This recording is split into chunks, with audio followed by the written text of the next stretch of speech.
Bora fechar o vídeo para falar sobre o Corinthians, que viu sua dívida aumentar mais um pouco depois do primeiro trimestre de 2026.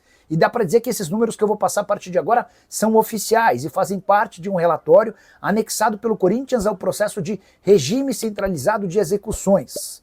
O Timão admite que sua dívida subiu de 2,5 bilhões de reais para 2,6 bilhões depois dos 3 meses, os 3 primeiros meses de 2025, janeiro, fevereiro e março.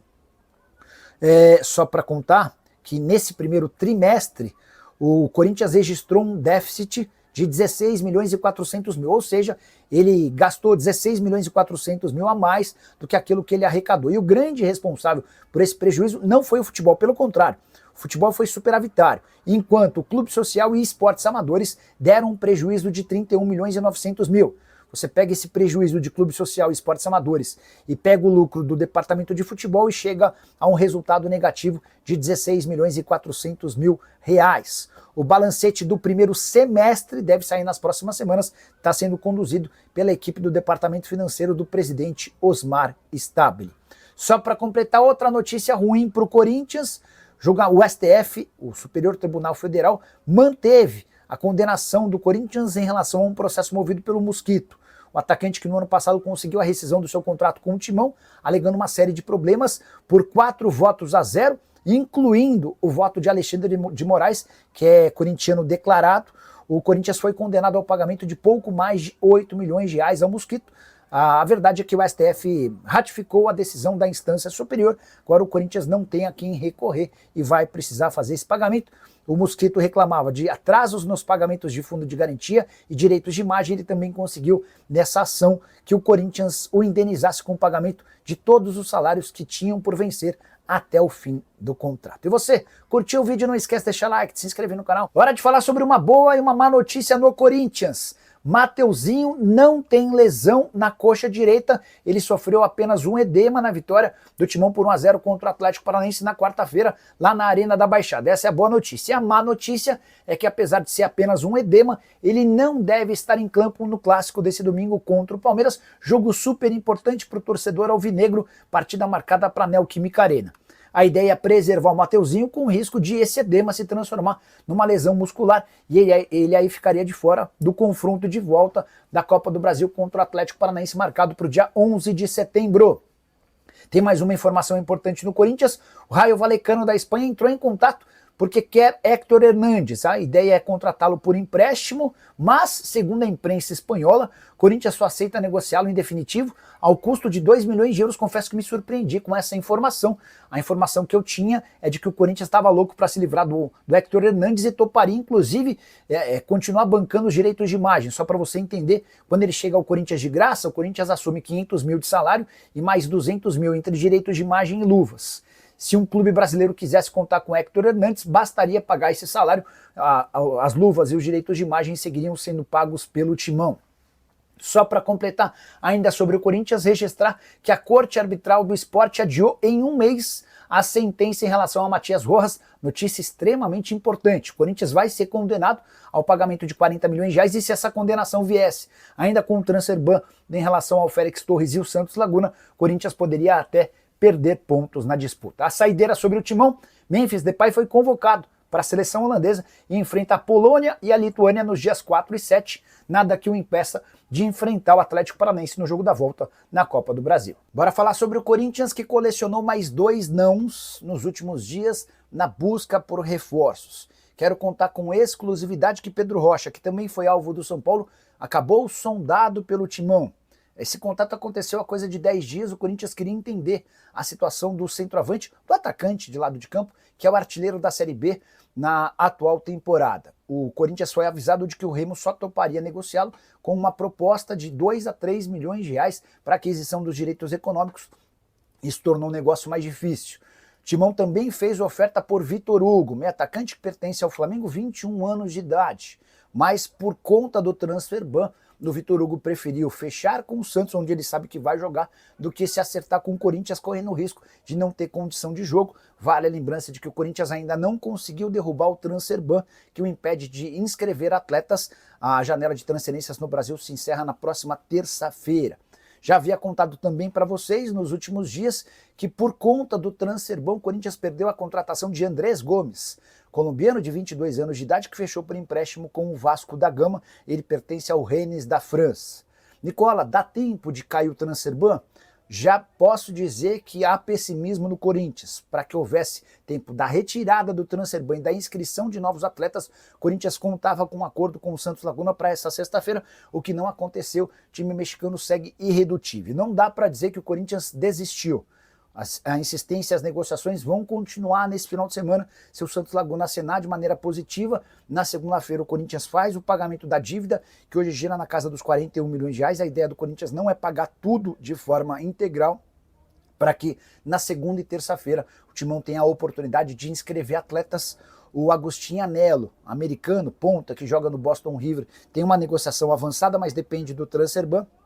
O Timão ainda busca mais um lateral direito, mais um zagueiro e outro atacante. Prometo ficar de olho em qualquer novidade, eu volto para contar para vocês. Só queria muito pedir para vocês deixarem like, se inscreverem no canal. Quero falar agora sobre o Corinthians, dia D para o transfer ban.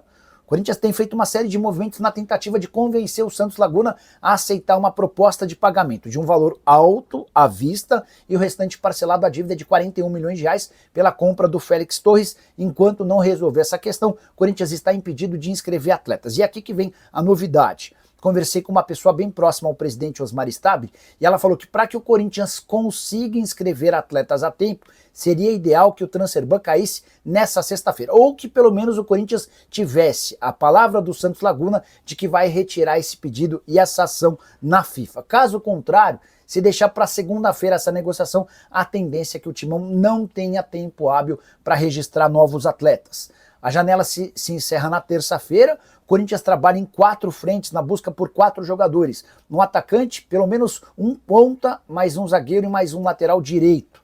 As negociações só vão adiante se o Corinthians tiver pelo menos um aceno em relação ao Santos Laguna, e há a preocupação de falta de tempo caso essa solução não seja encontrada nessa sexta-feira. Também por isso o Corinthians procurou a FIFA para tentar intermediar um acordo com o Santos Laguna. A ideia é mostrar para a FIFA que o Corinthians, sob nova administração, está tendo todo o cuidado do mundo e a responsabilidade para fazer essa quitação. A última das ofertas prevê o pagamento de 70% dos 41 milhões de reais à vista, mas ainda assim o Santos Laguna resiste a essa ideia. Bora falar agora sobre o Corinthians, mais especificamente de Guinegão, atacante de só 18 anos de idade, que virou herói do Corinthians depois da vitória por 1-0 contra o Atlético Paranaense na noite dessa quarta-feira na Arena da Baixada. Foi do Guinegão o gol corintiano. Atleta que inclusive fez 3 gols nos últimos 3 jogos, já havia balançado as redes do Juventude e também do Vasco da Gama. Importante, o Guinegão ganha apenas 20 mil reais por mês. Aí você deve estar pensando, mas não é um salário ruim. Na realidade do futebol, especialmente para um clube como o Corinthians, cuja capacidade de faturamento gira na casa de 1 bilhão de reais por temporada, esses 20 mil reais são dinheiro de pinga. O grande problema é que quando você tem um salário baixo de um atleta, a multa rescisória no Brasil é baixa. Hoje, para tirar o Guinegão, bastam 40 milhões de reais. O torcedor do Corinthians não precisa se preocupar, até porque o Guinegão, que está desde os 9 anos de idade no Corinthians, não tem nenhuma intenção de trocar o Corinthians por um rival. Diretoria alvinegra, inclusive na última terça-feira, antes da viagem para Curitiba, já havia alinhado uma renovação de contrato com o Gui. O vínculo atual, que se encerra em dezembro de 27, vai passar a ter 5 anos de duração e vai permitir ao Guinegão um belo reajuste salarial que vai aumentar consideravelmente sua multa rescisória. E a preocupação em relação a esse novo contrato se justifica, até porque 2 times da Inglaterra já haviam sondado a situação do atleta, de enorme potencial, e que tem se mostrado alguém com personalidade. Uma das grandes dúvidas em relação a atletas formados na base é se caras que se destacam nas fileiras inferiores vão ter coragem e personalidade para jogar no time de cima, e o Guinegão tem deixado isso bem claro. Só para completar o noticiário alvinegro, contar que Rodrigo Garro completou 16 partidas sem balançar as redes. É seu maior jejum com a camisa do Corinthians, se igualando ao da temporada passada de 2024. Já Memphis Depay, que voltou a jogar após 21 dias, entrou na reta final da partida e vai ser preparado agora para enfrentar o Palmeiras no domingo e também na partida de volta em 11 de setembro contra o Furacão. Bora fechar o nosso conteúdo para falar sobre o Corinthians. Conversei com o Nenê do Posto, o diretor das categorias de base do Timão, e trago novidades importantes. Primeiro, o Corinthians conseguiu cortar cerca de R$ 1 milhão por mês do seu custo com categorias de base. Foram 145 mil cortados. Com salários de funcionários, a gente pode incluir o Chicão, o Batata e também uma secretária, além de R$ 870 mil com saídas de atletas. O Corinthians conseguiu se livrar, desde que o Augusto Melo deixou a presidência do Timão, de 70 jogadores que eram da base, mas já tinham contratos de profissional. Vou repetir, economia somente com essas 70 saídas de R$ 870 mil. Dessa maneira, o Corinthians praticamente acabou com um time sub-18, que havia sido criado pelo Augusto Melo com a justificativa de que seria um time que excursionaria pelo Brasil. A verdade é que nunca se excursionou nada. O que se suspeita é que o Augusto usava esse sub-18 como uma grande cabide de emprego, inclusive é alvo de uma investigação da Polícia Civil. Restam ainda 12 atletas que têm contrato profissional, mas integram a base para serem dispensados ou negociados. O Corinthians só não os demitiu porque teria um custo. Então a ideia é encontrar clubes dispostos a contratá-los. E a partir do momento em que esses 12 saírem, o Corinthians vai começar a trabalhar para saídas e dispensas de atletas de categorias menores, do sub-11 ao sub-15. A avaliação é de que está muito inchado também essas categorias, cerca de 50 garotos deixarão o Timão. Com isso, vão sobrar mais ou menos 500 atletas em todas as categorias de base. Imagina quanto o Augusto havia inchado toda a base alvinegra. E você, o que pensa sobre esses números? Não esquece de deixar like, de se inscrever no canal. Fala pessoal, estamos aí com atualizações importantes do Corinthians. Se inscreva e ative o sininho para receber mais atualizações do Timão. Deixe seu like, que é muito importante para o crescimento do canal. Utilize o espaço aqui embaixo para registrar sua opinião. Ficamos por aqui com mais esse giro de notícias. Um abraço e até o próximo vídeo.